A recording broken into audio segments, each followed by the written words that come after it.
Hey guys, it's Miss Simpson, and I have a story for us right now to read, and it's called Julius, the Baby of the World by Kevin Hinkes. So let's get started. Julius, the Baby of the World. And it says right here, it says, You mean that bump is going to be a baby? I thought you were just getting fat, like Aunt Mona. That's Lily. She's the big sister. And here she says, Hooray, and we're having a baby. These are for the baby, she says. Before Julius was born, Lily was the best big sister in the world. She gave him things, she told him secrets, and she sang lullabies to him every night. But after Julius was born, it was a different story. Lily took her things back. She pinched his tail, and she yelled insulting comments into his crib. I am the queen, said Lily, and I hate Julius. But her parents loved him. They kissed his wet pink nose, they admired his small black eyes, and they stroked his sweet white fur. Lily thought his wet pink nose was slimy. She thought his small black eyes were beady, and she thought his sweet white fur was not so sweet, especially when he needed his diaper changed. Julius is the baby of the world, chimes Lily's parents. Disgusting, said Lily. Lily had to share a room with Julius. After Julius goes away, do I get my room back? She asked. Julius isn't going anywhere, said Lily's mother, and he didn't. He stayed and stayed and stayed. Lily was supposed to be very quiet while Julius slept. After Julius goes away, can I talk like a normal person again? She shouted. Julius isn't going anywhere, said Lily's father, and he didn't. He stayed and stayed and stayed. We want Julius to grow up to be as extraordinary as you, said Lily's mother, and we must tell him constantly how beautiful he is and how much we love him. When no one was looking, Lily had her own ideas. His dad said, We love you, Julius. His mom said, You're beautiful, Julius. But Lily says, I hate you. And you're ugly. We want Julius to grow up to be as clever as you, said Lily's father, so we must tell him his numbers and his letters whenever possible.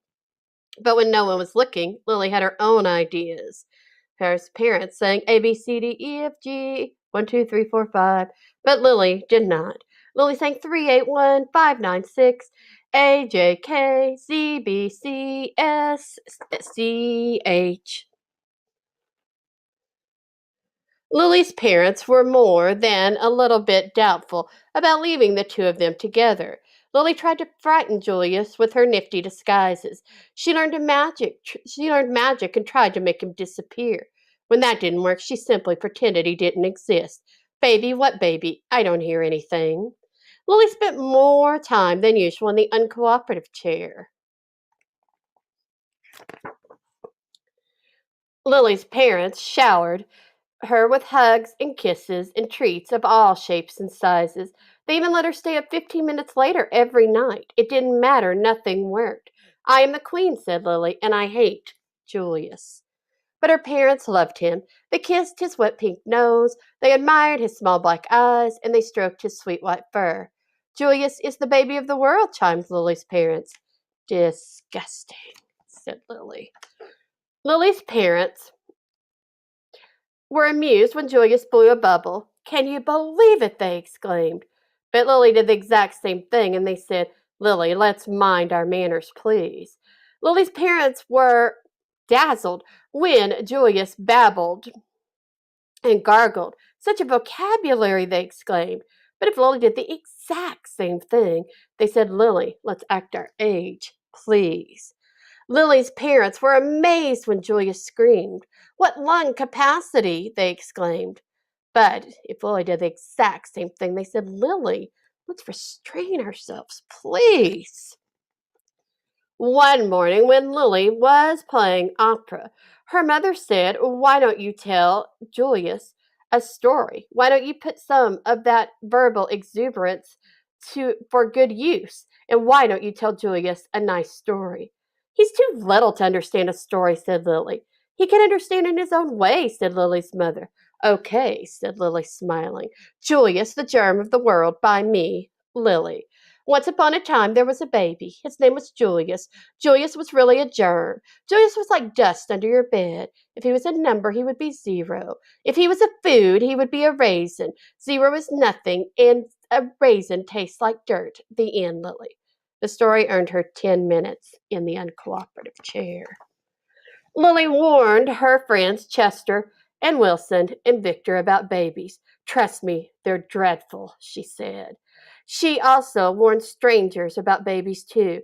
You will live to regret that bump under your dress, she said. Lily ran away 7 times in one morning. I'm really leaving this time, she called. Who knows where they will find me? The same afternoon, Lily had a tea party and everyone came. Everyone but Julius. His invitation must have got lost in the mail, she exclaimed.